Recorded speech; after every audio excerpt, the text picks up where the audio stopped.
Yes, Cliff Schecter. It is Friday, and what a week! We got to hand it to Mueller. He really did us a solid by perp walking Michael Flynn before the show today. He did. He knew, Sam, you were in need of material, and that we all could benefit from Cernovich having a migraine, and so it was a nice move. Definite thumbs up to him. This was just reported on ABC about a half an hour ago, 45 minutes, and this, I think I greet this with a significant amount of skepticism.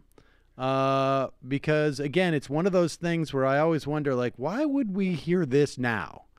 But here is ABC News. It's a special report. Stephanopoulos talking to Brian Ross about the announcement that Flynn is pleading guilty to one count of lying to the FBI. That's not nothing, but it's not that huge.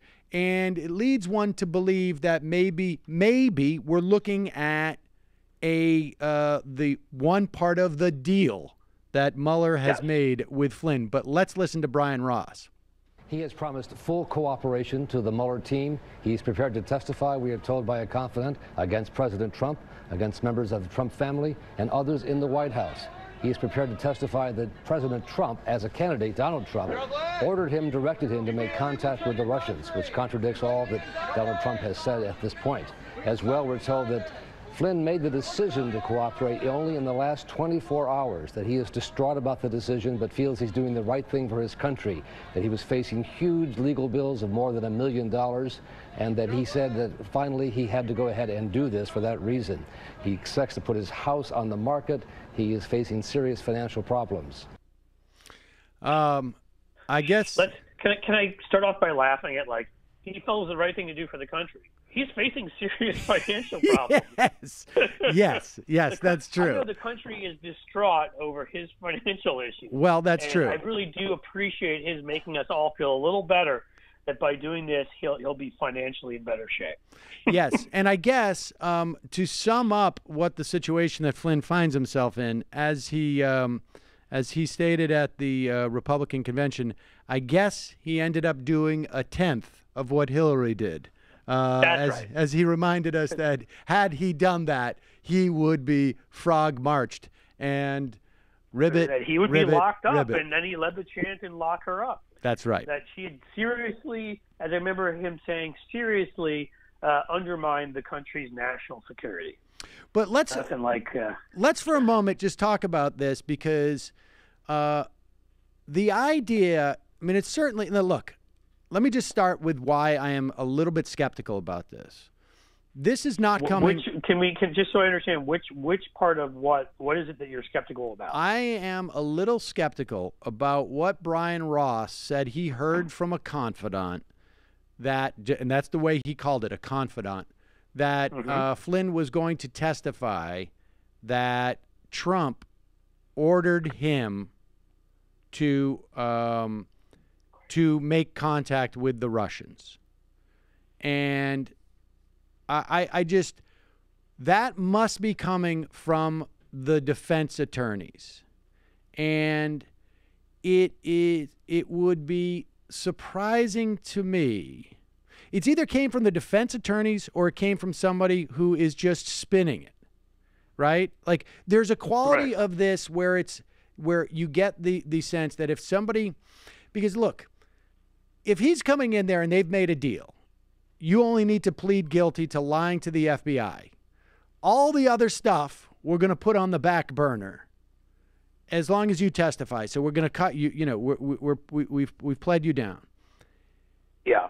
You would imagine that the defense attorneys, they're not going to screw up this deal. That Mueller, if Mueller wanted to, Mueller doesn't necessarily want this out there. Now, maybe he does. I don't know. But I would imagine they wouldn't want it out there, that he's going to hold some of this stuff back. And sure, it's quite possible that somebody who doesn't know what Flynn is going to testify to, goes out there and creates certain expectations that end up not being true. You know, the classic rat effed situation. Yeah. So I just think that people should, you know, take that reporting with a grain of salt, because it may be that a confidant said this, but that's not necessarily what's going to happen. Right. But something's going to happen. And well, yeah. Let's look at the other side of it, which is I think you need to take all this kind of stuff with a grain of salt, right? I mean, sort of like the until the check's in your account, you don't have the money, right? I mean, so right away there is sort of excitement, at least for those of us who sort of care about the Constitution and the country, about this Ross's report.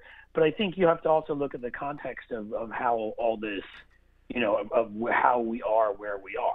I mean, so let's just say, ignore what he said for a second.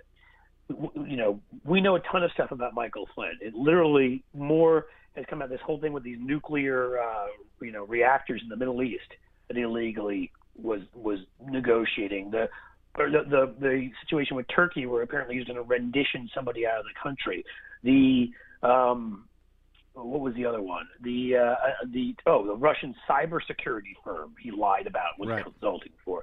The lying that he got money from RT when he went and sat at Putin's table.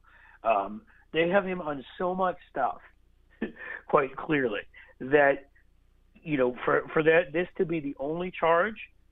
Well, they've clearly made a deal. But, now, yes, but clearly it has to be a deal worth dropping all the things that we're now discussing and saying that he's only going to plead guilty to this one thing.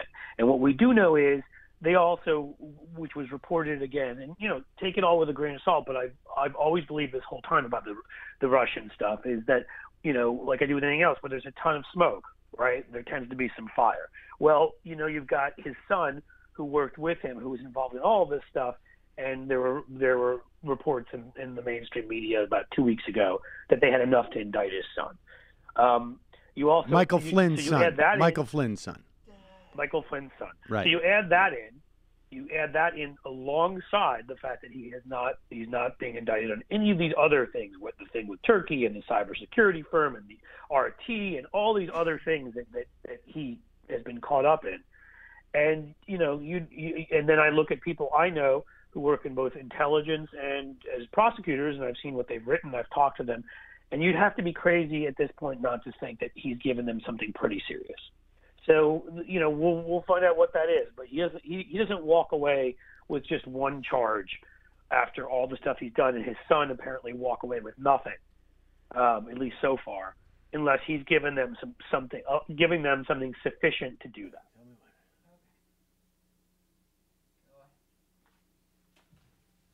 Hi, folks. Sam Seder here. We still need your help on our Patreon page.